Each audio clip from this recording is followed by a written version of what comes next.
Dogs of Warcry is a podcast from the Mortal Realms focusing on Warcry, a fast-paced cinematic skirmish game by Games Workshop. You can expect discussions on gameplay, rules, homebrew, lore, painting, terrain, narrative gaming, leagues, and events. Something like that. Welcome to Dogs of Warcry. In this episode, we're going to be talking about a league I ran this past spring, summer, called the Sea of Sorrows, Ravaged Coast League. And these gentlemen right here, Mike and Vint, will be joining me. We'll be talking about any hobby progress or games that we've had, and then deep diving into the league. How you guys doing? Great. Awesome. Wonderful. Fantastic. I'm better than Vint even. Jinx. It wasn't quite at the same time. No, but it's okay. He still does owe me a Pepsi. RC. He owes me an RC Cola. Oh, there you Sick. go. Nice. Let me go find one at World Market, you clown.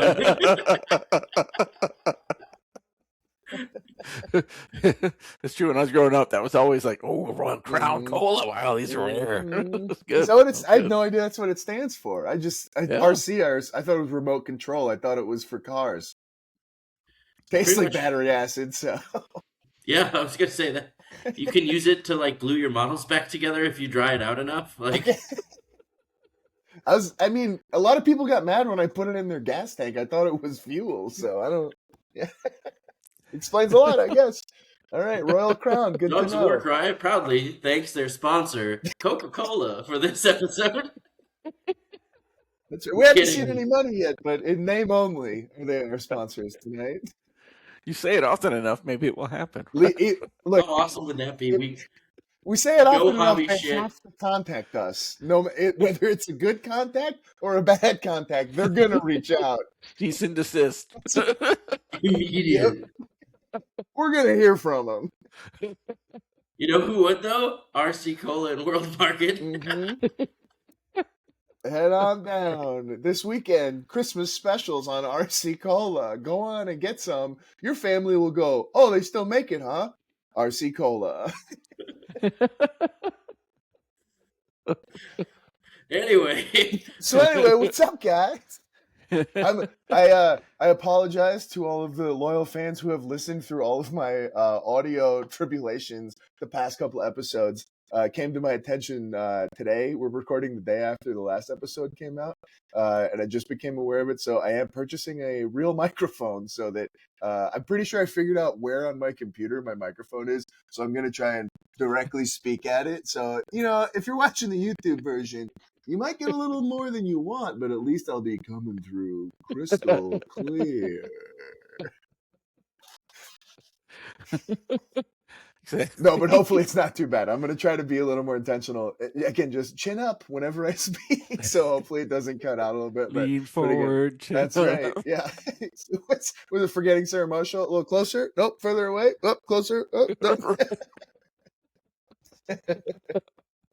But yeah, hopefully soon it won't be an issue at all, and I'll be coming through nice and good for everybody. So appreciate you bearing with me while I deal with it. Never had an issue before, but apparently my own vocal modulation internal sensor has started getting wonky. Maybe your computer's getting old. Oh, we don't know. He's he's getting sophisticated, and he's only 14. That's right. No, it's old enough to drink. No, it's only a couple years old. Old enough to drink RC Cola. Bring on Right. I'm going to have to get one just for next time. Mm-hmm. I mean, a little bit, I do kind of want one. I've kind of spoken it into existence here a little.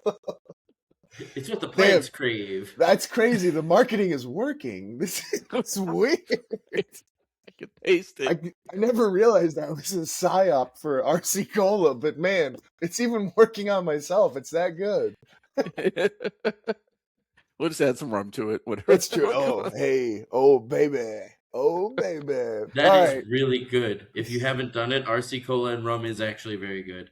All right. Our next episode is going to be brought to you by Kraken Rum in a very trashed Vint. So it's going to be so good. Be ready, guys. Oh, we got Mike here. He's a mixologist of sorts. Maybe he's got to come up with like 10 different RC Cola variety of drinks. I was just telling Josh before we got started. This is part of my. Hold on. What are we doing first? Are we doing the Forge of Mithraxis? I've been forging up a couple of cocktails. I've been doing exactly. The cocktail subreddit does an advent of cocktails, and I've been making cocktails every night, all kinds of fun stuff. So that's been pretty fun to do. I've been trying to come up with some Sigmar-y kind of cocktails. When we played recently, when we played Darkwater, I brought over some mimosas because we were playing in the morning, and I brought some Midori, which is a neon green melon liqueur, if you're not familiar with it, and we're just kind of splashing a little bit of that in there for Nurgle's taint on the. Exactly. That's not the way I meant it. He is tainting it, but there, when you say it like that, but it was a fun little green tinge on our festivities, so that was fun. Exactly. But yeah, Forge of Mithraxis is pretty cool. Hobby stuff, right? Yeah. It includes mixing drinks. Yeah, that's fair. For sure. That's fair. Mike, what have you been up to? What have I been doing? All right. Well, let me think here for a second. It's only been just over a week since we've been touching base, which is pretty exciting for us to be this regular. This podcast turning into brand flakes. We're getting real regular on you guys. But I've been doing some painting. I'm planning on going to the event up in the Twin Cities in January, and I am finally going to finish the warband that originally I had planned to take to Adepticon last year for the competitive event. I'd converted all of the models already, and they've just been kind of sitting around, hanging out, waiting for some paint. So I'm finally doing that. Right now I'm working on a clawback I'm playing monster killers, and they're all converted to be kind of spider themed in some way, shape, or form. So the clawback is basically, I won't spoil it because I always like for my event warbands, I like to kind of have the first time it gets shown be at the event, just because it's kind of like that fun reveal. Things like that gives you a better chance to win favorite warband too when people haven't seen it before. Exactly. But, you just have to take pictures so we can see it. I will. Yeah. Yep. Well, it won't be next because it's not going to be until January. But yeah, as soon as the event happens, I'll have it ready so that we can look at it, because I think I'm pretty proud of the conversions. The paint job, we'll see. When's the event again? The 10th of January. I might be able to make that. Yeah.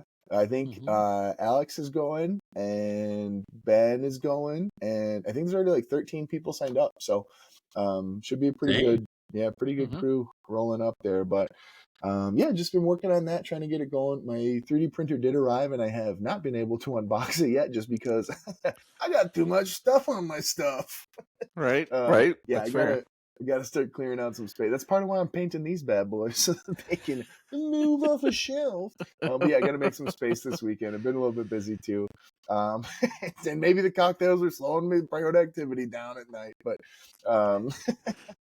try to get some space for that, and trying to just been kind of looking through like print files and stuff, trying to get ready for the event that I want to run coming up in February, hopefully too.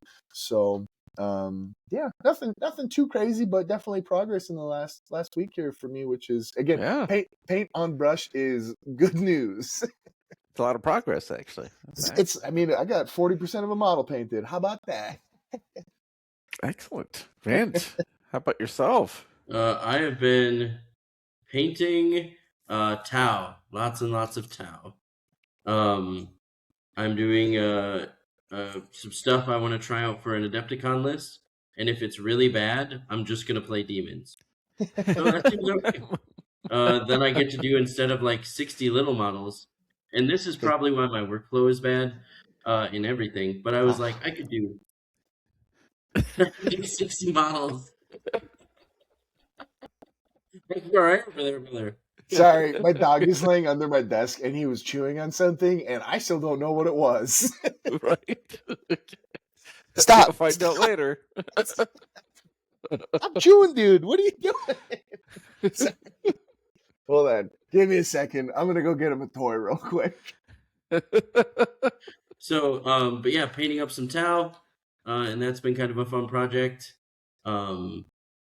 If I end up not liking them in the couple practice matches between now and then, I'll probably switch over to demons and do Balakor up because I've had him on the shelf for 8,000 years.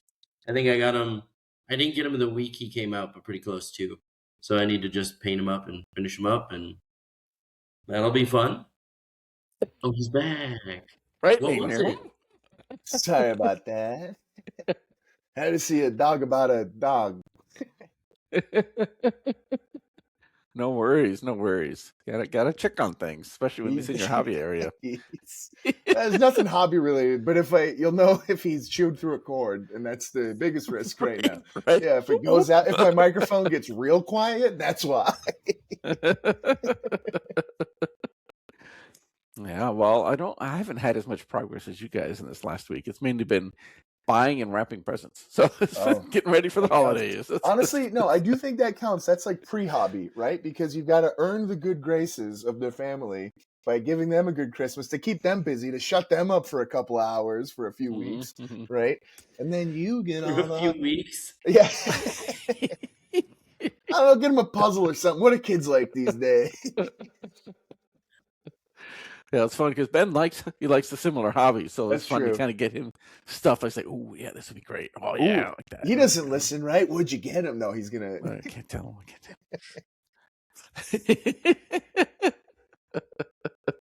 But yeah, so I'm looking forward to. Although I have the week of Christmas and the week of New Year's, I've got vacation and time I'm taking off as well. So I've got 2 full weeks. So I plan to get some painting and stuff done in there. I did print off some dead trees to use for some graveyard terrain and stuff, but I'll print off some more stuff. But yeah, get some painting in for sure. Yeah, for sure. I'm off tomorrow, so I'm hoping we got a couple little errands to run, but then I'm hoping to hit the brushes pretty hard. There you go. We have the next. I think I have a bunch of my teammates because of things. This is. I know we did the Magic last episode. This is my new wand. Yeah. Sorry, man. You're so much smaller. But anyway, there's. Right. I don't think there's going to be a lot of people in the office tomorrow or on. Sorry, there was like an ambulance that just drove by. We're locked in tonight, folks. Hope you're ready for a 4-hour episode, and I'm going to be getting loud and quiet. Again, can't recommend watching on YouTube enough. There's a lot of physical comedy that happens these days, and if you're just listening, that doesn't make any sense at all. Although I do hope my microphone got louder and quieter. Josh took a drink of his beer, and like a good judgmental parent, his camera's zoomed in. Nice little red ale. It's good. Very Gaelic fun. Storm Imperial Tasty. Irish Red. It's tasty. Once I finish this cocktail, I've got we've been drinking through some Christmas brewskis, and I got a Imperial Praline Ale that I'm excited to whet my whistle with. So anyway, Warcry stuff. Sorry. Vint, what were you saying about brushes? Brushes? So I got poisoned this week. Whoa! Because we're talking about drinks. I had coffee. There's a cleaner they use that's Cafiza, and I worked as a barista for a really long time. And I get a small coffee. It's a cortado, so a little 2 shots of espresso, a splash of milk. I shotgun them usually if I'm in a rush. So I do that this week. And as I gulp it down, and it's all down now, there's nothing left in the cup. I'm like, that tasted like Cafiza. So I've been fighting for my life the last couple days. Oh my gosh. It's crazy to immediately know the taste of it too. That's how you know you did work in a coffee shop. You're like, I've made this mistake before, and I just made it again. Well, you can smell it and you can see it when it's cleaning. Yeah. So I can't imagine they saw the espresso shots with some had a beer on it, and they're like, oh, I bet you that's good. Threw it in my drink and watched me walk away. Did they know you? I was going to say this was a coffee shop they didn't know me at. It wasn't my first time. But they will soon, because I'm suing their butts. If there's any of mine left. I ordered a cafe latte, not a Cafiza latte. Come on, bro. That's poison, Carl. They didn't clean you out? We're glad you didn't get Putin this week, Vint. It's good to see you, buddy. Yeah. Yeah. Anyway, so back to the topic. Let's talk Warcry. So I did some painting. We went through that part. What else do we got next? We got Path to Glory. Nope, Vint, you just okay. We do. Just kidding. I Yep. thought you Yep. skipped like 4 again. I No, was no, like, no, hang no. on. He's good. He's good. No, we're good. You're like, all right, we're Um, plugging the Discord. We're done. So Path to Glory.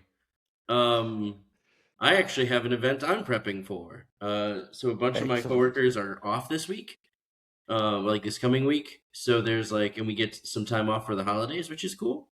That is. And in And that Vint just time, got to take sick time for this week, so um, so they have. Yeah, there we go. They went through and we were talking about doing like, I was like, hey, would you be interested in doing like a kill team narrative thing or a Warcry narrative thing? And they're like, well, what models do you have? And I was like, well, let's do a kill team narrative league, because I have to like building list for that is like, here's 2 models. Right. So I'm setting up like a quick narrative, like walk in, walk outable narrative thing where people Sweet. can come and play. Reserved a table. Where at? I'll be in Stoughton. Oh, Mighty Stockton. Guild Pact Games, which if you haven't been, you gotta go. Love that place. Those guys are Gotcha. Mm-hmm. great. An actual plug, not like RC Cola. But also RC Cola, drink it. It's the bee's knees. It's the royal crown of cola. Just like Guild Pack Games is the guildest pactest of all game stores you'll find. But no, it's going to be super cool. They have great terrain there. They have multiple dedicated Warhammer tables. The shop folks are very, very knowledgeable from everything you want to play. Generally speaking, I haven't had any bad experiences there for playing. Like it's just cool. It's cool. They host a lot of events there from Kill Team, and I know that we could run a Warcry event there anytime we want to. We just need to let them know. Nice. They tried to get a league going last year for Warcry, and I think it didn't quite get off the ground, but we were ready to put some boots on the ground for them. So we might have to kind of put our finger on the scale a little bit and help them out soon. Yeah, they're cool. I know that right now there's like some other weird stuff happening in like their local market, if you will, that's making it a little like it's one of 15 or 16 game stores in town now. Like it's insane. It's There's crazy. just so many, right? Like to go find a player base that's regularly at the one that's not closer to their house is pretty cool. Yeah. I drive by, I think 7 to get to them, like within a mile of 7 other game stores. It's so silly. It's so silly. That being said, that just shows it's got to be good, because I wouldn't drive past all the other game stores to get. I for what it's worth, I did ask 2 of them and get turned down, which was a little awkward. I was like, "Hey, this random Tuesday that's not a holiday, could I do this?" And they're like, "Actually, no, we have our meetings on Tuesday." I'm like, we're a big All meeting store. We got to do it. We got to meet. Yeah. I do Teams meetings now with my new job. It's I'm gonna bring my models to work with me, is what I want to say. I'm gonna start painting on Teams meetings because I get more done. Again, legally, Sure. not true. Legally, this is strictly banter. It's not Vincent Bro, Player. if somebody if from you're my work listening. listens to this podcast, I would just be so happy we have another listener. Hey, Vin, first of all, you're fired. Second of all, let's play, because I know you're free. And I know you have your models on you. Actually, okay, so like for real, one of the people that's gonna come play at this narrative thing is my boss's husband. So There you like, go. the good thing it's Kill Team because he won't listen to this. That's all right. I'm excited. I'm excited to trash talk him and see how terrible he is next episode. That'll be fun. No, he's a super sweet guy. I played a couple games with him already. Angel, absolute angel. Sweet. Cool. Do you know what you're gonna play? What are you gonna rock up with? Let me guess. It's Is it got some kind of suit? no. Okay. Halflings. Are you gonna rock Halflings are my the? normal. If I'm doing like Okay. if I'm playing, it'll be probably halflings. I'll be playing my Ratlings, I guess. yeah, technically. ratlings. I was like, Mhm. they've got a fancier name, but now I can't think of halflings with machine guns. So yeah, I play the ratlings. They're very playbooky, right? If Okay. this play works, I'm gonna win. If this play doesn't work, I'm gonna have to pivot. If that first or second pivot doesn't work, I'm done. Yep. Like you just have me dead. I do. I love their models. I bought some of the.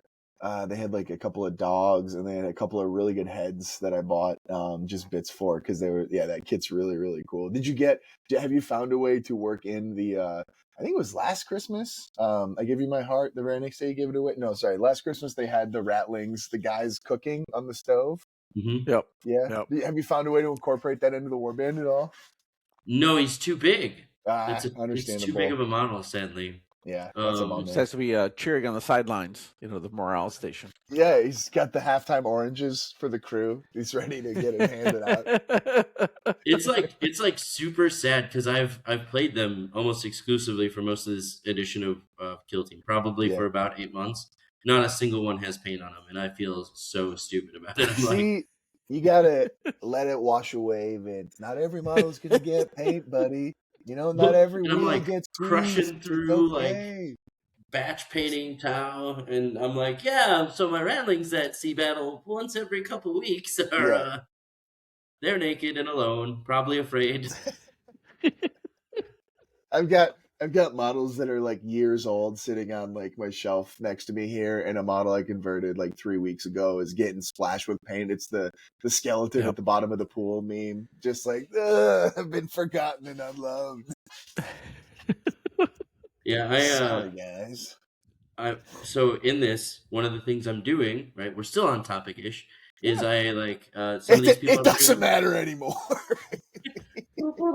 That's the topic in us. So the I went. One of them was like, "Hey, I don't have any models." I was like, "Sick! I'll get you some. I've got a bunch of Phobos Marines. I'll just grab a." Vince slaps the top of his car, said, "This bad boy can fit so many brand new warbands in it." You're not wrong. Guys, I literally found a box of minis today. We had a white elephant gift exchange at work, and I found a box of minis, and I was like, "Surprise for me, then." That's awesome. No joke. It was Palatine Enforcers for everybody at home. I was like, I had big aspirations for these guys. Not anymore. As soon as they get shifted from the passenger back seat to the driver back seat, that's how you know. That's just the death sentence in Vince's car. And then they slip onto the floor, and it's just like, sorry, pal, you're going nowhere. In the trunk. Yeah, now you're basically just an airbag for Vince. So I found some old. Don't say you pulled out of your airbag. I had to remove the airbags to get more sprues in. I need more models. Vince accidentally turned his car into a driving bomb because it hit something and the airbags deploy and bits go everywhere. Legally joking. It's not. I wonder what that ambulance was doing near your home, Vin. Somebody backed into my car. No, for the white elephant gift, I found some Silver Tower models, and I put one of the little web goblins. Yeah, I was like, I don't even know what you are. I got one of those right here, getting ready for. He's going in my warband, my spider warband. Just one of those little fellas. This guy. Do you need more? No. Maybe. Does he need or does he want? Yeah, it's not about. Is it? If you're ever asking, should I give Mike any models? Don't ask me, do I need it? Ask me, would it make the pile bigger? Because if so, the answer is yes. No. Brother, you've got a bad problem. He's the plastic dragon. The dragon, the horde is the plastic. Who needs gold? My collection has surpassed the ability to be contained by cars alone. Same, brother. Same. No, I did. I got a full crew of those guys, and they're such little fun models. But no, I've only got one little guy. He's going to be an egg grot for me for Monster Killers because I have like 3-4 other just fun little conversions that do it for it. So, but yeah, they're such great models. I love those little weirdos. I love weirdos. I love little Yep. weirdo dudes. Yep. Just fun. I love the Exactly. little fish-like Mhm. familiar models. Those are Yeah, so walking good. on his yep. His hands, Agreed. hand fins. Yeah, pectoral muscle fins potentially. That's where Something those like that. gargoyles are nice for call back Yeah. to those sorts of models. Yeah, for sure. Although I also tried to get as many Gargoylean weirdo bits as I could when that got released. I was like, that was actually fun fact. This is a little Dogs of Warcry history and lore just here. My Pokemon warband that I brought to Adepticon 2 years ago originally, so that was all Gargoyleans in Cities of Sigmar, where I'd made them much more direct conversion. That whole idea stemmed from wanting to just buy a bunch of the little idiots and stick them on bases and run them as Gargoyleans. And then I was like, what if I just turned them into Pokemon and did that way? So yeah, that's a fun, ability to peer into the madness and try to maintain sanity of what happens with it. But just I love tiny little weirdos. Give me more. Right. I'll go. How I about can you go guys? next. I was gonna say I can go next, and it's gonna be short. This week, it's only, like I said, it's only been a week, and the games that I've gotten were almost won because I almost made it on Tuesday night this week, and then I got busy at work. So moving on. Josh, how about you? I unfortunately picked up something fun during my travels at work the week before, and What I was was it? sick. Something. Oh. So you picked up Darkwater. In a sense, some Aquagrana sprinkled with some other stuff. It sounds like Vint drank some Darkwater the other day. Right. Yes, I did. Yeah. Well, got rid of that though. I'm feeling much better, so that's good. Well, you still look terrible, but hey, it's good that no. Thank you. At least I sound more, appropriate. For no more Gilgis Pustin on the mic. Right? No phlegm flying on the screen. No, I'm hoping we'll see. I think I'm off next Wednesday, just regularly for work. So hopefully I'll be able to get out Tuesday night and get some games in. Though, looking forward to it. We're waiting to start up the league again with Eric because he works in delivery services, so he has been busy this time of year. Yeah, unfortunately, so he hasn't been able to run the league. So we've been kind of taking a little hiatus from it while he is indisposed and making sure all the good little boys and girls get their presents. I'm not going to say any more details, but let's just say he always wears red when he's at work, and he's been very busy in the month of December. No more details. He has a white beard, drinks milk. Loves cookies. I think he might have enough dogs to be reindeer. And big dogs too. Yeah, maybe. But no, I'm excited to get back to that. But hopefully next week there's a couple of lists I've been wanting to try out since the FAQ, and just a couple of funky little things that I want to play. So I'm hoping to get there next week and give it a shot just to get a game in with some models that I haven't used before. So yeah, hopefully. Shall we continue? We should move on. I'm gonna put my spectacles on here. Let me get them cleaned up. Oh, what's that I see? Oh, it's driving me mad! It's driving me mad! Madness! Not Again, watch this on YouTube if you can. It's great bits. This is gold. So, Visions of Madness, no new news that I know of outside of I'm also going to be adapting the new Tyrannid missions that they put through for Grotmas. Oh yeah. I'm like, what would be great? Why don't we put those into Warcry? Yeah. Because heaven forbid one system get to keep its things ever to itself. Right. That's why I'm excited. I'm still waiting for Darkwater and the Blighted Wilds to arrive, but I only ordered the Blighted Wilds book because I'm going to steal everything I can, ideas wise, from it. Yep. So, just like the Ravaged Coast. Uh-huh. Yeah. Uh, We're greedy little goblins. Send us, we're going to munch up all your ideas, Games Workshop, turn them into Warcry, and there's nothing you can do about it. you can't stop us now. right. What's that? A lawyer at my door? Hold on, guys. I'll be right back. Give us all your RC Cola. Okay. It's unrelated. uh, Doug from 2 Plus Tough did a really good episode talking about that too. About RC Cola or? Yep. And the other things we talk about, like Warhammer. He did. I haven't watched it yet, but he did one on like 4 of the different planes, right? Of the Age of Sigmar world that we all live in. I'm excited to get to that one though. Again, hopefully tomorrow when I'm doing some painting, I'll be able to chuck that bad boy on because he's always just fun to listen to. He does some good stuff. He's so good. Mm-hmm. That's a good one too. It's like a compilation of some of his other stuff too. So there's like some older stuff cool. in there. Yeah, it's a good listen. I did that the other day. I think it was 2 days ago. Whenever it launched, he's on my regularly listened to track of like, oh, I should listen to something that isn't Avril Lavigne or something. You know, the usual stuff I listen to. I don't know if you've seen Vince Spotify Wrapped yet, but he was in the top 0.00001% of Avril Lavigne listeners this year. It's true. It's true. Actually, my Spotify Wrapped. We should probably talk about that. Do you need help? No, we're fine. Brother, if this is the sign that says I need help, if this is now. Wow. All of a sudden, we're reading the signs. Now we're worried about it. We've been jettisoned into the sun, and somebody said, I think it's getting a little warm. Is that what I'm hearing?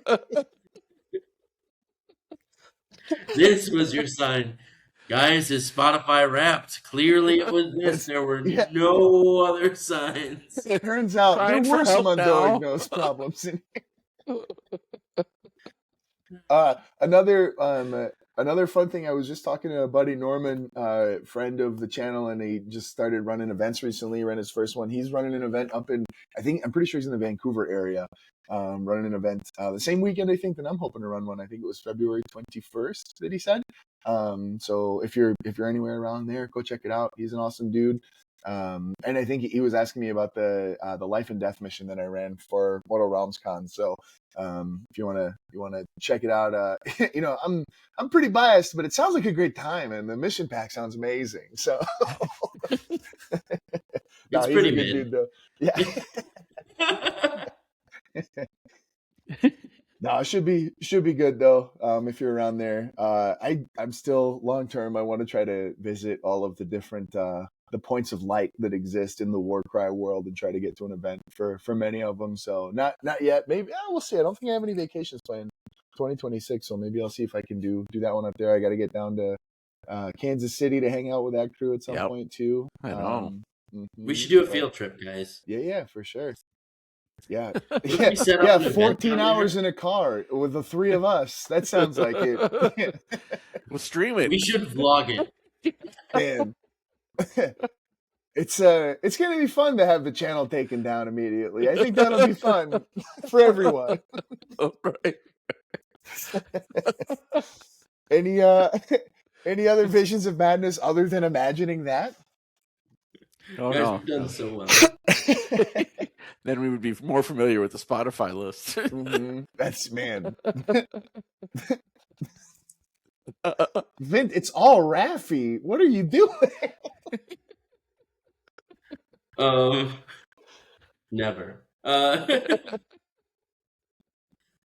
So, how are you guys doing on your paintings of Darkwater models? Circle of Paint. We need the boxes. Still waiting for my box to arrive. Yep. Mine's supposed to get here Tuesday, even though I ordered it before pre-orders went up. So it's kind of a bummer, but yeah. As soon as it gets here, I've been considering who I want to do for it. I'm thinking, I know I want to do one of the Nurgaloids. I want to do one of the freaks. They speak to me. I think I talked a while ago. I want to do an Order of the Fly warband. So I'm thinking about doing. I know it's like the most like cliche. It's like one of the clearest models to do. That'll be in like Golden Demon and stuff. But the butcher, the dude with the one big arm, the lonely man in his parents' basement. Thinking about doing that guy, just because he's got the fly insignia on his chest. And I think he's the only one that has it, but some of the Cankerborn, one of those two, looks kind of cool as well. So kind of narrowing it down at least to figure out which one I want to do. No idea what kind of paint I want to put on there yet, because Nurgle is intimidating in my eyes to just like pick a scheme. I know what's excited. I'll be able all to sorts of colors. Exactly, and that's the problem. I need restrictions. That's how I work best, is when I have parameters and something to contain this absurdity that I can come up with. So we'll see. Though I'll go through some stuff and see what I can figure out. But either that or maybe some of the I can't remember the name of them now. The group of 3 that kind of look a lot like the old Blight Lords. But yeah, they're cool. They're really the coolest models in my opinion. I know which one you're talking about. Yeah, maybe one of those guys as well, but TBD. Or maybe the Disgusting Witch. She's great too. All right, have I said all the cool ones so that you guys can't say them yet? Josh, there's many more. There's many more. Yeah. No, I'm still leaning on the hero side, but I haven't yet not decided. Any that you're not going to do? I'm really leaning towards the Centaur guy. Okay, definitely have to. That's kind of where the Kurnothi, right? Yeah, exactly. Yeah, it's a cool model.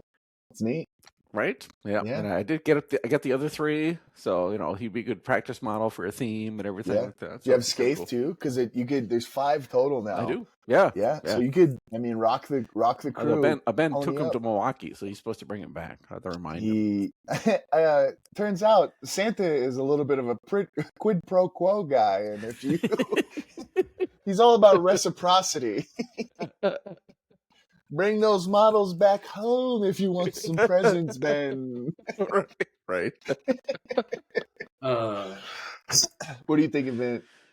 I don't know. I was going to ask our 6 listeners which ones I'm supposed to paint. Oh, Vint can be bullied into things. That's right. I forgot about that. Oh, absolutely. Guys, what do you want me to paint? Excellent. Put it in the comments. Yeah.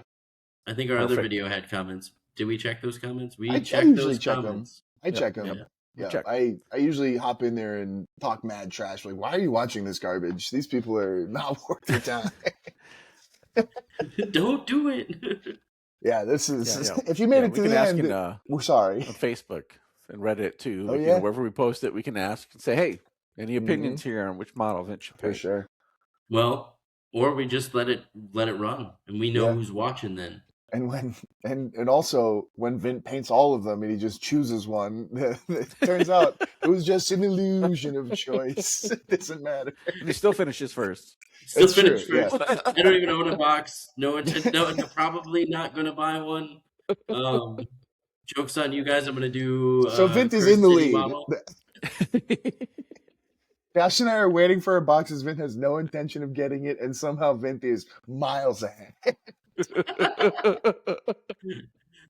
There was a box. Training. There's a box at Misty right now, like on the shelf, and I was like, do I get this for the one model I'm going to paint out of it? Yes. No. I think so. No? Okay. Sorry. I misread the room. Yeah. So, we'll see. Excellent. All right. Well, with that, we'll move on to our victory condition. Talk about this league. Now, players or listeners may not have been aware, but Mike was able to play in the league. I played in the league, and Vint was unable to play in the league. So we're going to have him kind of steer things, questions, or whatever. But I do have a presentation, which I'll hide our mugs and share the slides so that people can see the words more clearly. I'll kind of touch on different things, but I wasn't going to read through everything verbatim. So if they're listeners, they can still get a feel for what we're talking about. But if you've got the YouTube video, then you'll be able to see it and read it. And of course, you can always reach out to us at dogsofwarcry@gmail.com or on our Discord. Happy to send you all the material for free. That's how we roll. For free. What a deal. For fright. Yeah, for fun. That's fun and free. Right.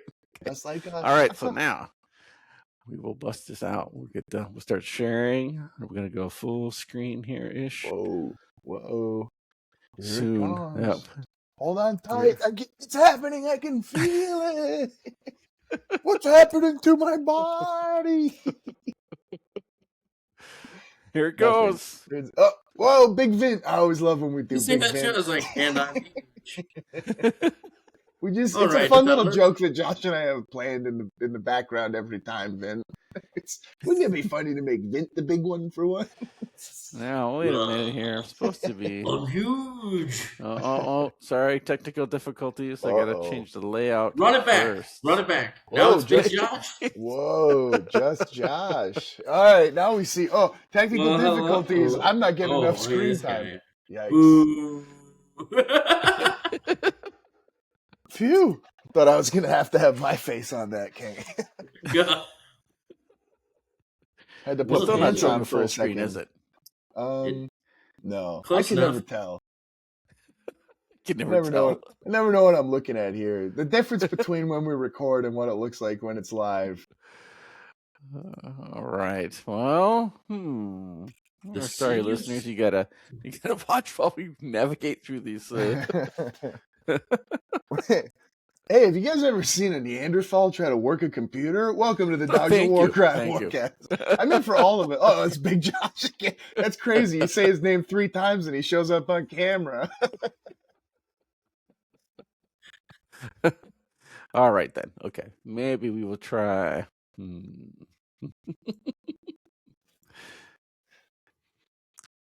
I think it might have been full screen. Time and expect different results. Insanity, right? We're talking about We got Big Vint again. I think it'll work like this. It's usually pretty good. You can zoom in too. We may just have to go this route. That looks worse now. That looks smaller to me. What if that's so much smaller? What if you click the slideshow button? God, this is rough. Oh. Slideshow at the top. Well, that's working there, but a little higher. Lower. Excellent. There we go. Josh, I never knew you worked in IT. This is impressive stuff. Why, thank you. Thank you very much. Go over to the right under the bar. Yeah. If I put it into the slideshow, then we end up with more issues again. Uh-oh. It breaks it? Yeah, that's what I did before, and it put us into 4 little boxes instead. So we'll try this again. Uh-oh. All right, now it's working. Okay, perfect. Flawless. Does it look okay on your guys' screen? Yeah. It sure says Sea of Sorrows Warcry League. Sweet. All That's right, what I see. listeners. So, as you may know, the Ravaged Coast came out as a Warcry campaign setting in White Dwarf 504, September 2024. So this Sea of Sorrows was a Ravaged Coast League using those rules. We added a lot of our unique rules as on top. Why I was inspired by it? Well, I'll go to the next slide, and you can see the Sea of Sorrows. I use this web-based application called Inkarnate, Inkarnate. It's just a website. You can design maps for free. You can pay more to get more functionality, but I did not. But for many of you may be familiar with Saul, Warboss Kurgan, but he ran a Warcry event last year using some Ravaged Coast rules, but he's much more artistically inclined and drew lots and lots of wonderful maps and locations and had all kinds of really cool stuff. So I'm not that talented. So I found a website where I could design some maps. So I really wanted to do some sort of map-based campaign set in the Ravaged Coast. And so I made a bunch of unique locations, as you can kind of see on here, some unknown encampments, some mines. I have 4 trees of woe. I was going to say a couple of trees sprinkled around in there. I remember the trees. Lots of fun trees with we'll get into those special things. The Tower of the Sun. We've got a God's Eye spire, which is kind of in this this lake with an island in the middle of it, an Isle of Whites. So that with the idea of the floating tower kind of in the center in a spiral pattern. So I kind of designed some places to be, obviously related to death or obviously related to Sigmar. Of course, the God's Eye Spire is, kind of a nod towards the, words are just not coming out. The Dark Oath. There we go. And then, Tower of the Sun, I had more elf related. And so I took these locations and the map, and what I kind of got some inspiration from some of the older Warcry campaigns, and each location had something unique. But and we'll kind of get into that a little bit later in terms of what kind of functionality those added. But for now, we'll kind of pop into the next slide here. So again, we used the Ravaged Coast rules. We did allow allies. Just want to real quick, just want to go back to the map real fast. Yeah. This was for me, like from a player standpoint, this was just such a fun thing to do. Like, you showed this to us and you just said, go ahead and pick one. And I was like, okay, yeah, let's do it. Right. And it was just such an open experience. And, can I have my story from my warband and try to interpret it through the lens of this map? Where would they go? What would they do? Why would they be there? What would they want to be doing? And so just to have such an open area to be given the reins to dig into was such a fun experience, one that I hadn't done before, and really, really enjoyed it. So, if you're looking to run something similar to this, I think it's a really cool way to just mix it up a ton. And then, just to really feel fresh and feel like you've got the ability to really choose what you want to do. Yeah, no, thank you. Yeah, it's definitely because everybody had the choice of where their encampment was starting, their initial encampment. So, and then based on that, they got a unique ability to use in the games. So, just kind of an overview of how the league was. It was we added a lot of different things to the league, and so it was fairly complex overall, but not too hard to run and everything else. For example, we used the Ravaged Coast rules. We allowed blessings. The allies, so with the advent of the special locations and some tweaking of encampments, we were playing to a maximum of 1,500 points. So we instituted some unique allies rules. We said that anything over 1,000 points could be taken from an allied faction, and so you would choose an allied faction that was in your Grand Alliance, and then you could only take models or allies to fill that 500 points from that allied faction. However, locations would grant you unique models that you could recruit into your warband, and those just counted within your points too. So there are different layers of what we could do, but that we wanted to kind of restrict people from just choosing 1,500 points of their same starting warband to kind of mix it up in terms of the types of models you might see on the table. So we did increase the roster limit to 25 instead of 15, and then we just again kind of restricted the ally rules there. And the more unique part will come later when we talk about what locations, what kind of models they allowed, because it kind of really changed the mix of models.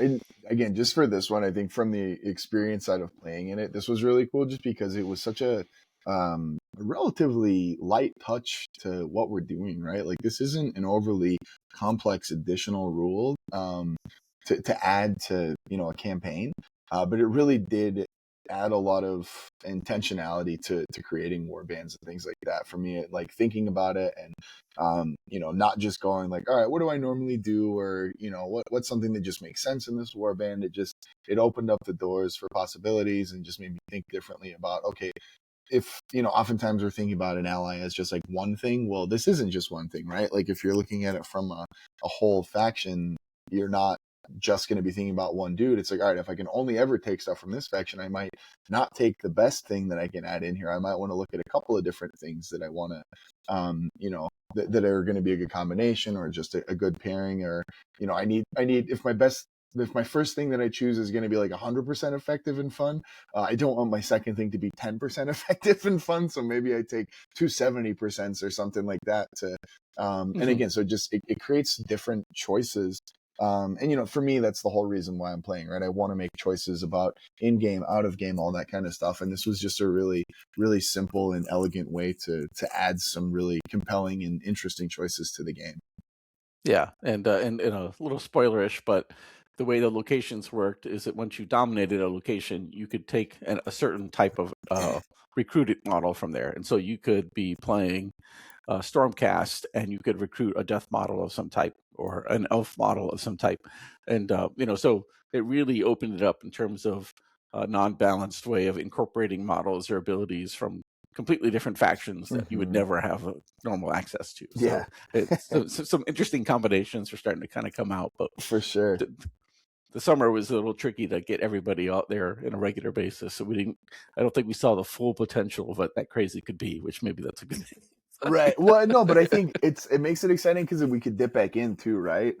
Yes, yeah, that's and true. it's not like it means that anybody who's interested in running a league or something like that using these kind of rules also we're not going like, yeah, don't do this, it's a mistake, it gets bad in a hurry, right? No, there's Right, a lot of room right. for exploration, and I think generally the reason why you're playing a big reason why you're playing the campaign system is one, for being able to tell your narrative, but two, it's to play the game differently. And I think this does really offer a different way to play the game that is fun. You get to explore again, and if you've played the game so much that you feel like you know everything, well, nope, we changed the rules, so now you're exploring in a completely different space, even if it's with familiar things.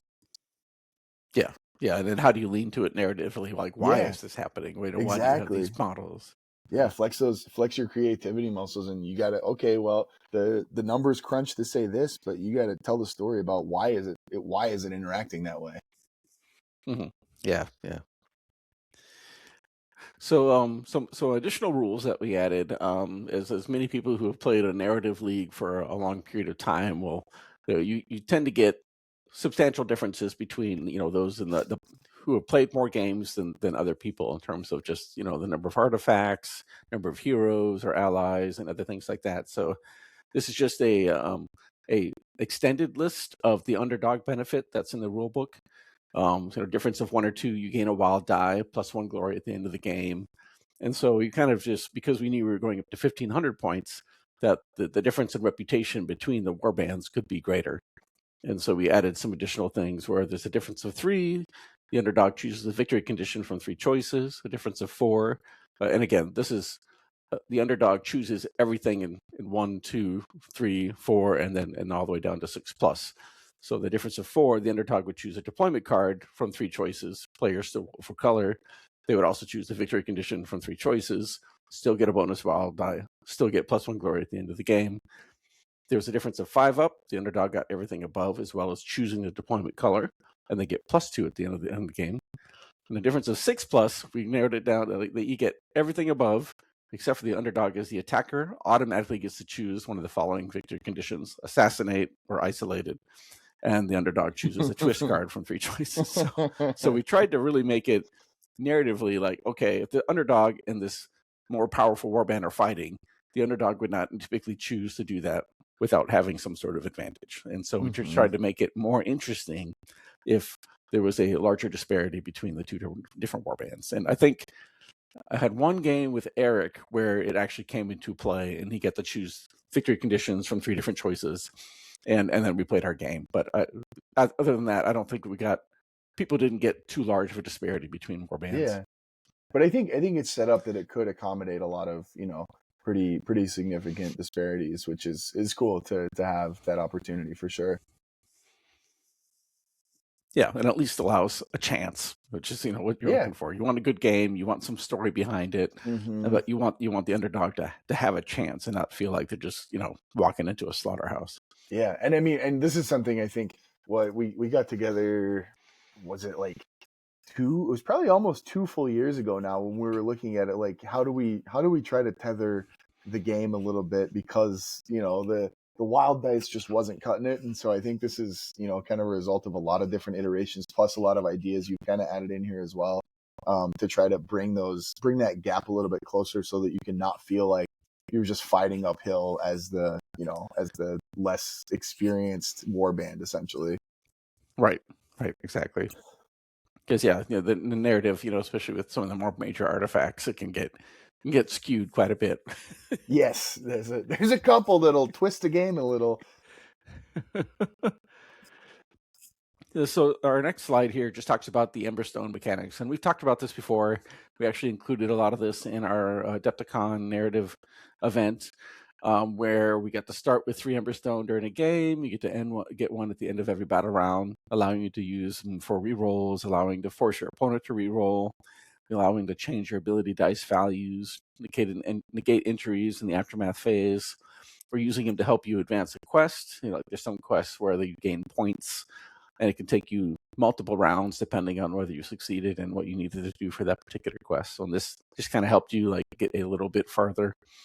Or you can spend 5 to make a roll on the Ravaged Coast Greater Artifacts table. So again, the Emberstone mechanic was just a really engaging way to kind of have everybody always deciding what they want to do with their Emberstone, whether they're keeping it or whether they're forcing their opponent to change their strategies, and tend to and people in the Adepticon event and other and the leagues we've used this before all seem to enjoy the mechanic.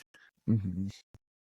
Yeah, it's the only thing is you just got to remember when and when you can't use it, and it's a very fun. It's not a gotcha, but it's kind of a gotcha. You roll that 6 that you really needed, and then your jerk of an opponent says, "Oh no, I'm not going to let you win the game on that roll. You got to re-roll it." And then you go, "Oh man, I hate that guy." And then you roll it again, and you go, "In your face." Yeah, and at least they're giving you, if they're forcing you to re-roll, they're giving you their Emberstone, so that's true. You can do it back. but very true.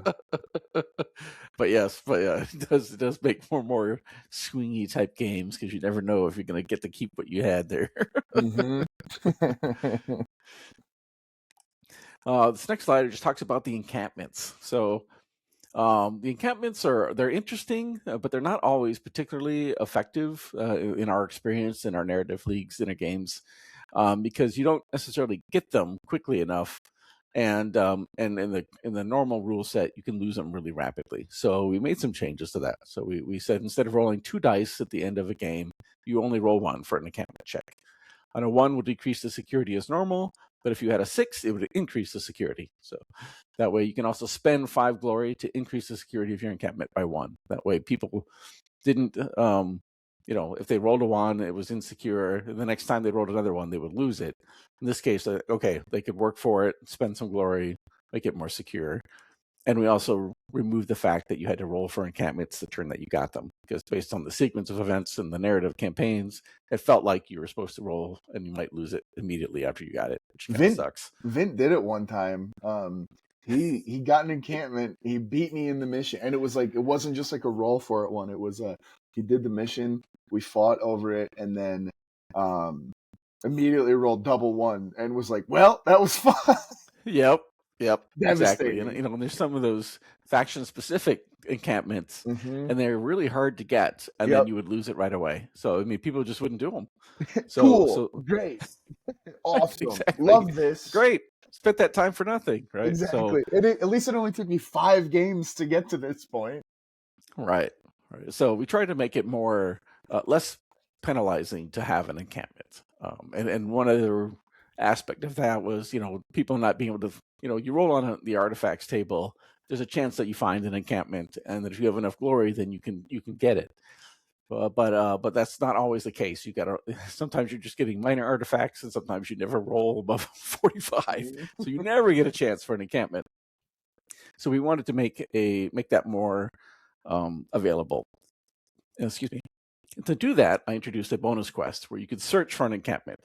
You could only add this bonus quest if you did not already have an encampment, and then you could start after you've played 5 games, so at least you had some chances to get an encampment. And then if you still didn't have one, then you could take this bonus quest.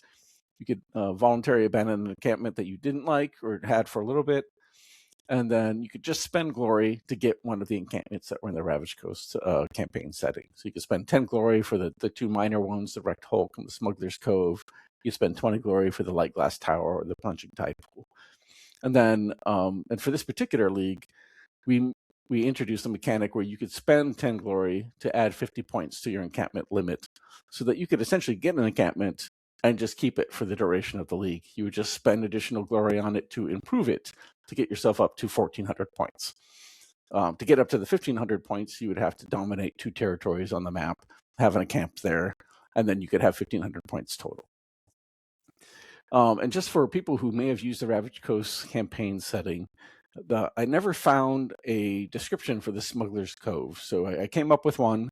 I just said you maybe roll 1 die when you roll on the Ravaged Coast exploration table, and you get 1,050 points and a +1 reputation modifier. So in case that's helpful for anybody else that might be running this particular setting. Yeah, they had a couple of little things in the White Dwarf that were missing some pieces. What was that? You were kind of quiet there. Sorry. Oh, it's happening. This is when it happens. My computer just gets sleepy. How does it sound now? Better? What's that? Does it sound better? Am I clear again? Yeah, I can hear you now. Okay, perfect. Cool. No, I was going to say, in the there's a couple of things in the Ravaged Coast that there were some errors in that printing that made it a little hard to play every single detail. So nice to add those pieces in. Right, yeah.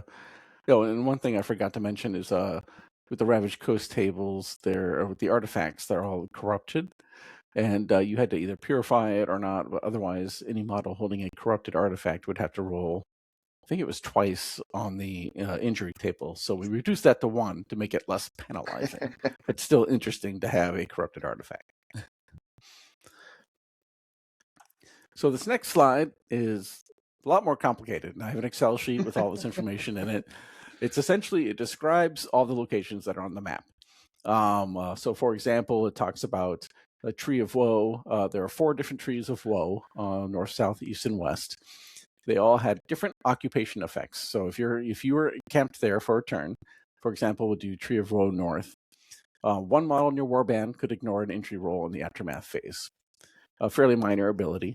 You only needed 15 glory to dominate it, kind of like the first edition Warcry, where you would spend 10 glory to dominate a territory. You get 50 extra points in your warband. This has a similar mechanic, but depending on the occupation effect, I had either 15 glory to dominate, 20 or 25, depending on how strong I perceive the ability to be. So for this example, you could dominate that territory for 15 glory, and then you could recruit a thrall from any faction. Let's say the Tree of Woe East, 1 model in your warband gets +1 toughness. South is +1 strength, and then west is 1 model gets +1 attack. The toughness, strength, and attack were all 20 to dominate, but they all gave you a thrall to recruit. And the idea was that you could dominate up to 2 territories, and then you could occupy a third. So in effect, you could have 1,500 points and have special abilities from 3 different territories in every game. So you could potentially get fairly powerful depending on how you went throughout the campaign league, which is why we also introduced the changes to the reputation modifiers, because we didn't want anything to get to feel bad, right? With the Trees of Woe, I also had the floating tower in the center of the map. The Trees of Woe each had a tablet that was tied to the tree. And if you're looking at the video, you'll see there on the right-hand side, there's this script. It's Chthonian. I just found this Cthulhu Chthonian script font, imported it into Word, and then kind of typed it out here. So the tablets essentially said, this tablet, 1 of 4, binds the Beast of Woe. And if anybody occupied or dominated one of these trees, every campaign week would reveal another letter in that. So slowly they would eventually be able to interpret what that says. Every person who went to one of these had the option to remove the tablet. Only 2 of the trees are visited during the course of our league. But the idea was that if people had decided, to remove the tablet because it became a lesser artifact, that once per game you could prevent a model from disengaging. But if all 4 had been removed, I was going to have an apocalyptic event, multiplayer event, where the Beast of Woe rose in the center of the map where the spiral is, and we would have the multiplayer game to see what happens. But we never got there, unfortunately. Yeah, man, now I really regret all my stupid choices going at trees. I didn't know about this. Well, you're not supposed to know, right? So, but that was the plan. Yeah, So I no, didn't have to that's design awesome. it. So I guess that's one thing. I can keep that in my back pocket for the future. No, for sure. I kind of want to fire this back up. And hey, Josh, can I get a tree of woe on the house? Right, right. All right. So I'll go ahead and briefly kind of touch on each of the locations just for people who aren't watching the YouTube. So there's an unknown encampment. Due to the various factions at the site, you have the options to mimic one location effect once per league day.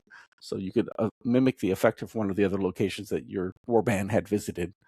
And to kind of clarify that, at the end of each league week, people would indicate, okay, they would do their normal exploration rolls, but after every game, they would also say, okay, if you had enough people in your warband that weren't taken out of action, they could also go and explore a new location. And then you could choose whether you wanted to move your encampment to that new location or not. And I kind of kept track in my Excel sheet of which locations people had revealed, each person where they were currently at, what they had dominated or not, and so on and so forth. So people could, visit multiple locations to decide which worked best for them.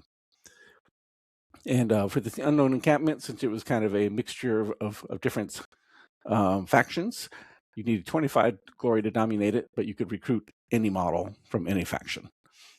The Isle of Wights was death themed, and so once per game you could invoke the Winds of Shaish and wound. You could wound yourself in any model within 3 inches by D3 wounds. It would heal undead models, which makes sense. You could recruit any death model.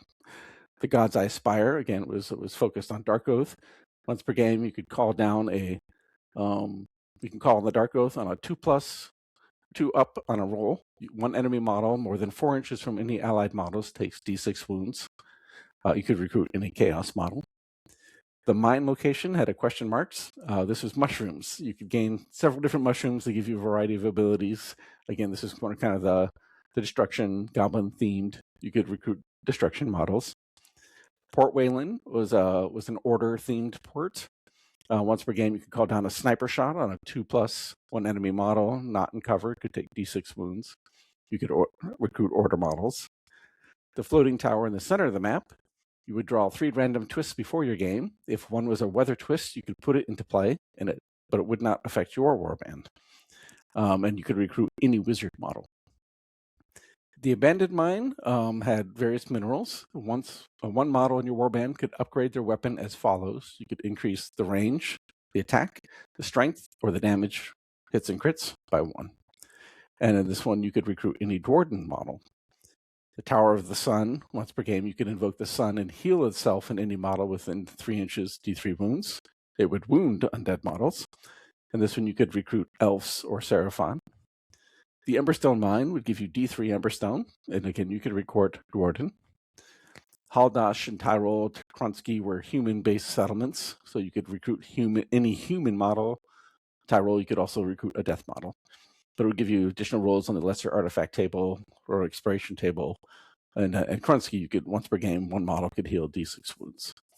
And so again, kind of had this mixture of abilities that you kind of had to keep track of where you'd been, where you were camping out at, and where you wanted to go next based on what you had discovered. And then, as we talked about before, in terms of adding models to your warband, we really kind of opened that up where it could be destruction and Grand Alliance theme, or just a dwarf, any dwarf. You choose what dwarf you want from whatever faction you want, and you can add it to your warband. Fun idea, Josh. Just to keep it so restrictive on some of them, but then to have some more wide open ones it was such a thrill when you're like, you get there and you're like, whoa, that's what I can get. Like, it's just a really unique way to frame the game that is not how it's framed currently, and just made it exciting to explore and look at and think about. Yeah, it was fun. I know that Eric, he had the Isle of Wights, and he brought a Night Haunt into his Dark Oath warband. It's definitely an interesting touch, and he was using it to resurrect. I think at some point we were trying to figure out how the mechanics worked, and it was a really cool concept. it's a fun way Always, to go. yeah. That's always the interesting part when you make up rules and you go, oh, this rules interaction was unforeseen. How do we resolve it? Yep, that's right. But again, if it's done in the right spirit of things, people can easily come to a consensus on like, For yeah, this sure. sounds right. This works out well. Mhm. Nobody's trying to power game it, right? It's not a competitive event. So. For sure. I went undefeated in hero fun, so I win. Right. And this next slide just kind of indicates how I was keeping track of, the players, the war bands, what faction they were, what their basic encampment value was, whether they reinforced their encampment, whether they've dominated territories, what their reputation adjustments were.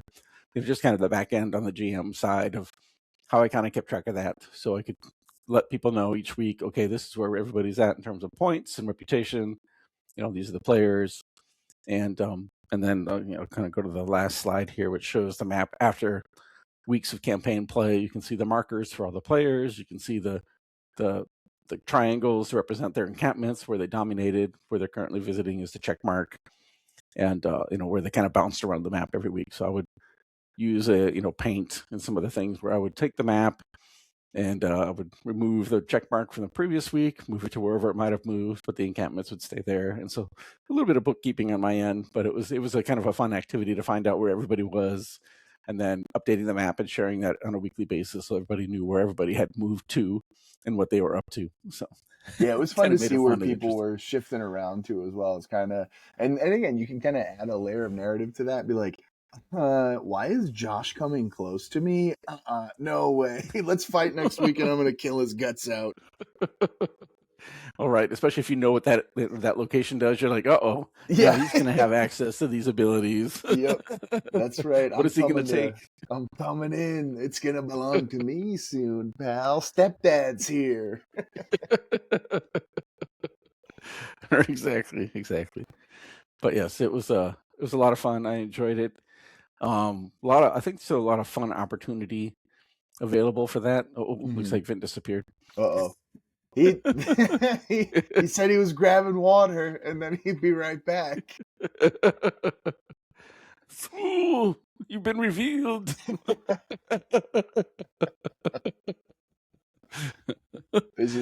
He'll be back any minute now. He said he's just running out to grab some milk. But yeah, so it was a kind of a mixture of a map-based campaign, taking some Soroth core location, abilities, and then mixing it with some first edition dominating territories for extra points. Kind of again, and dealing with some of the things we've noticed in narrative over the years in terms of how to make things more palatable in terms of getting encampments, keeping encampments, having it grow with you instead of having to discard it for something better, and I was really hoping that we'd get to the point where people might build a terrain piece to represent their, whatever type encampment they had and how they've been building it up. But again, the summer is a little tricky to people going and doing all sorts of activities. I think we should try and run it back potentially. And hey, why don't you just make a same thing but new and different without all of these spoilers? Yeah, exactly the same, but just completely nuanced and a whole new layer. Yeah. But no, because I agree. It was just one of those where, again, same with this time of year, right? We're kind of in the holidays and stuff like that. It's hard to get regularity. But usually the doldrums of winter, once January hits and we're like, all right, anything to get a splash of dopamine to make it through this, this terrible time of year for us up here. It's, man, just, I guess I'll drag out my war band and, a 6, finally, a reason to live this week. Right. Well, I think we'll see where Eric's campaign goes, but I'm kind of curious to see how a lot of that plays out, and then we'll have to talk to him, have him on the show, and talk about it. Yep. But I'm excited to learn all the secrets that he's got too. I learned all kinds of funky stuff that I had no idea was going on behind the scenes this time. So, I gotta get in there and start unpicking all of the secrets and uncovering the mysteries. Well, yeah, we can make the next one that's more. Maybe it's Gyran themed to fit the the new book that we've got coming out, or maybe it's more Moss Cairn themed again, and but we can certainly change it up, have some unique league stuff. For sure. No, I'm excited. Get the hoppy juices flowing. Yeah. No, I'm waiting for the book to get here so I can, like I said, I got ideas to steal. Let's go. Let's go, Right? post office. Come on. I'm waiting. No, I just want to say that it was a super fun league.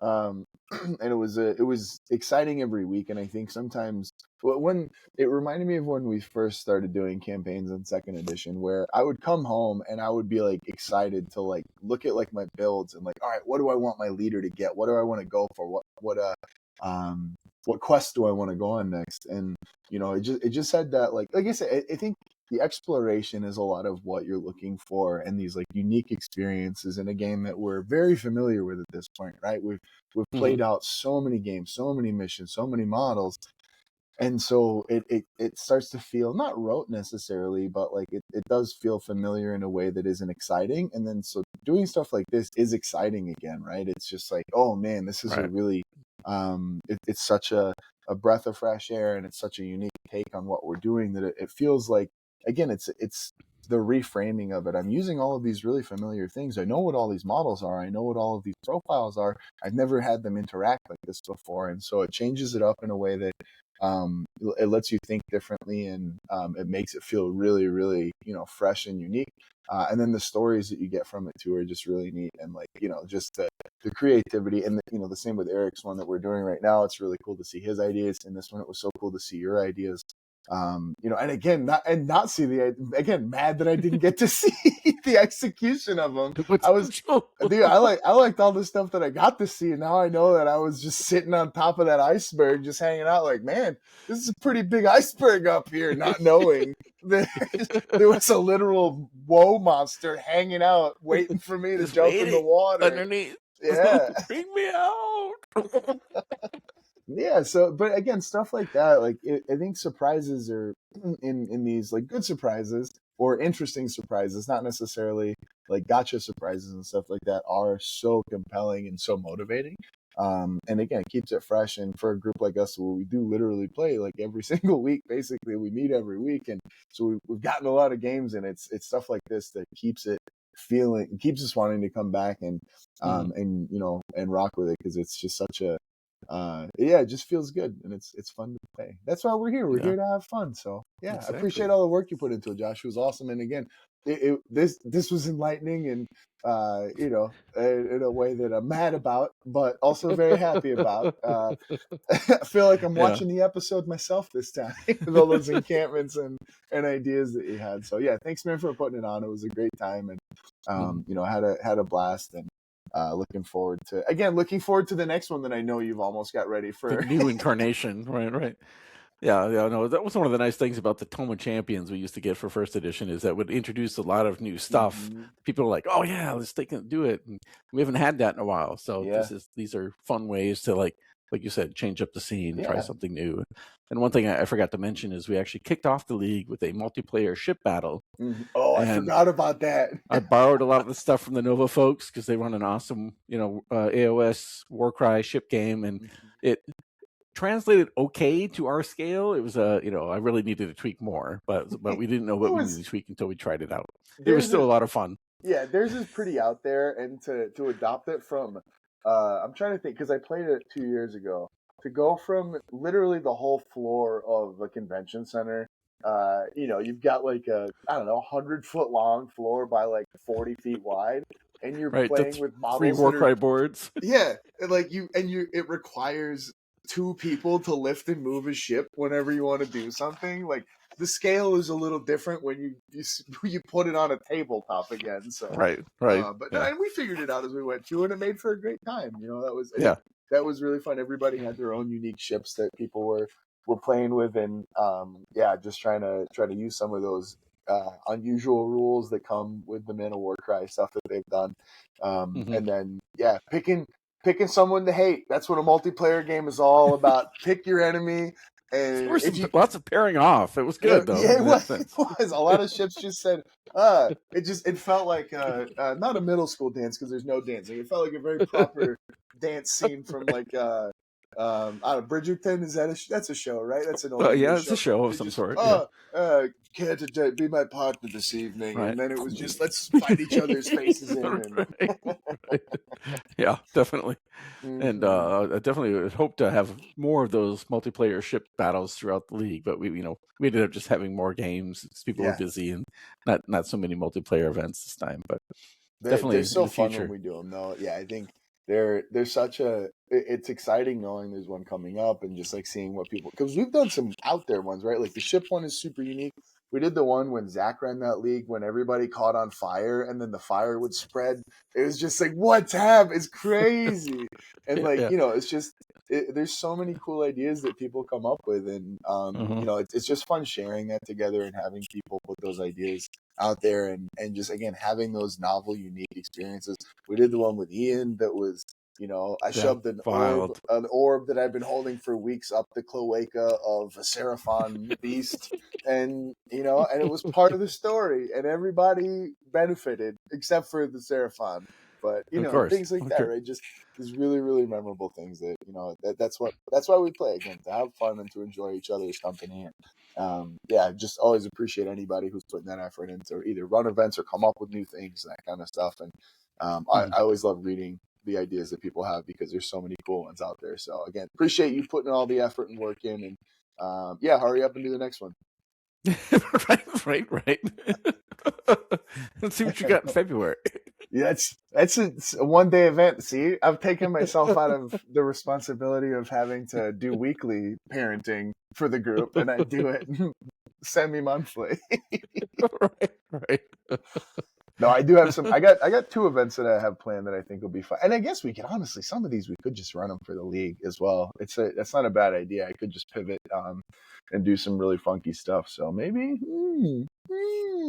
just like a miniaturized version. Yeah, I'm still trying to figure out how to do the Mortal Realms Con event in a smaller, shorter time frame sort of activity as well for some of the people who couldn't play. Yeah, how can we get it down from 14 8 hours to 2? There's got to be some kind of. I think the first step is not including any of the people that were there because they are troublemakers and we take too long to play. Understandable. Yeah, you got to have respectable humans playing. I think that's part of the problem. Yeah, no, definitely. Anybody who's listening and watching the video, please let us know if you've got any. We'd love to hear ideas about things that you've tried. I've seen a few people come on the Discord and share different campaigns and settings that they've shared. Wonderful ideas, which I'll borrow and steal for things in the future for sure.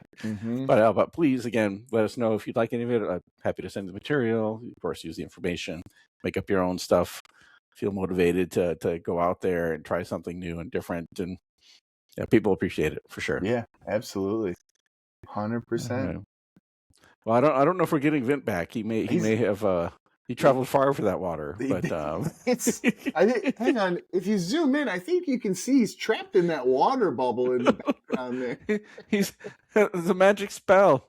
He's in the bubble. Oh, we do hope he's okay, but if this is the last time we ever see him, hey, it was a good run. We'll miss him. In the meantime, you can reach out to us at dogsofwarcry@gmail.com or at themortalrealms.com/Discord. We're always there hanging out, happy to chat. Well, and, Josh and I are. We'll see what happens to Vince. Vince, right. Those Tau got him. That's it. Oh my, he's stuck in the suit. He got stuck in there. I told him not to lick that brush earlier. Well, you can't. You know better than to tell him what to do. He always does the opposite. That's Vince. Right. This is now. I feel like we're eulogizing him. All right. Well. He'll be back. I promise. And if not, then we'll take turns pretending to be Vince. Yeah. Right. Happy holidays, everybody. We'll chat with you soon. Bye-bye.